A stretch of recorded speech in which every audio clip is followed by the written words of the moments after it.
Assalamualaikum warahmatullahi wabarakatuh. Nama Rabiatul Adawiyah binti Muhammad Jaafar. Nombor matrik 052217. Baiklah, hari ini saya akan membentangkan sedikit tentang kajian mengenai sejarah dan perkembangan dinasti Justanids.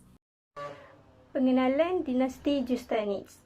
Dinasti Justanids muncul sebagai Raja Dailam pada akhir abad ke-8 yang mana pusat pemerintahan mereka terletak di Rudba Alamut, dan selepas 2 abad kemudiannya pusat pemerintahan tersebut telah diambil alih oleh dinasti Nizari Ismaili.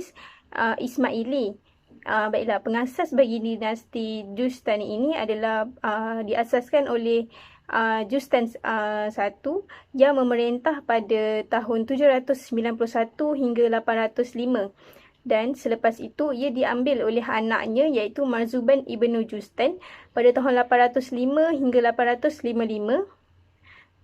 Pada abad yang ke-10, dinasti Justanids telah dikalahkan oleh dinasti Dailamid Salaris di Tarum.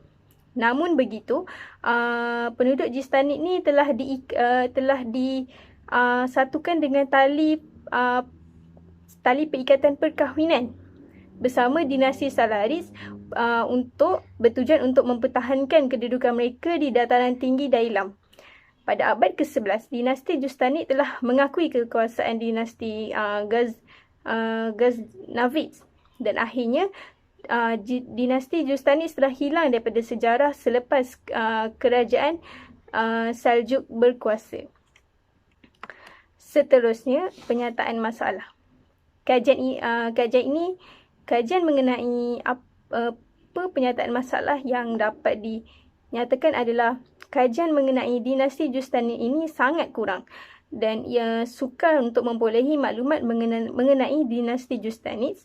Bahan bacaan dan sumber rujukan tidak banyak untuk dijadikan sebagai bahan penyelidikan, dan diharapkan bahawa kajian mengenai dinasti Justanids ini dapat menjadi sumber rujukan dan bahan bacaan bagi tujuan penyelidikan dan juga pembelajaran. Objektif kajian ini adalah supaya dapat mengetahui dengan lebih mendalam mengenai dinasti Justanids, dan untuk mengetahui bagaimana sejarah dan perkembangan dinasti Justanids ini. Metod kajian yang digunakan adalah menggunakan kaedah platform internet bagi tujuan pengumpulan data, dan menggunakan kaedah kualitatif melalui penggunaan e-book ataupun buku digital, dan menganalisa data daripada sumber-sumber internet. Hasil kajian daripada kajian ini adalah dapat mengetahui sejarah pembentukan dinasti Justanids, dapat mengetahui siapa pengasas dinasti Justanids, dapat mengetahui punca bagaimana bertukarnya pusat pemerintahan dinasti Justanids ke dinasti Nizari Ismaili. Yang kelima, dapat mengetahui punca kekalahan dinasti Justanids dengan dinasti Salaris. Seterusnya, dapat mengetahui asbab dinasti Justanids mengikat tali perkahwinan dengan dinasti Salaris. Seterusnya, dapat mengetahui punca kehilangan dinasti Justanids daripada sejarah, dan yang terakhir, dapat mengetahui input dan juga output hasil daripada pembentukan dinasti Justanids.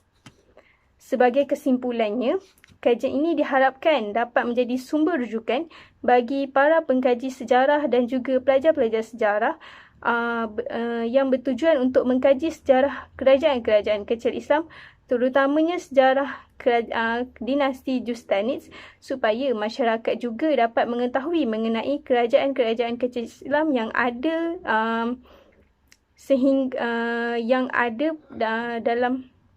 dalam Islam. Sekian, terima kasih.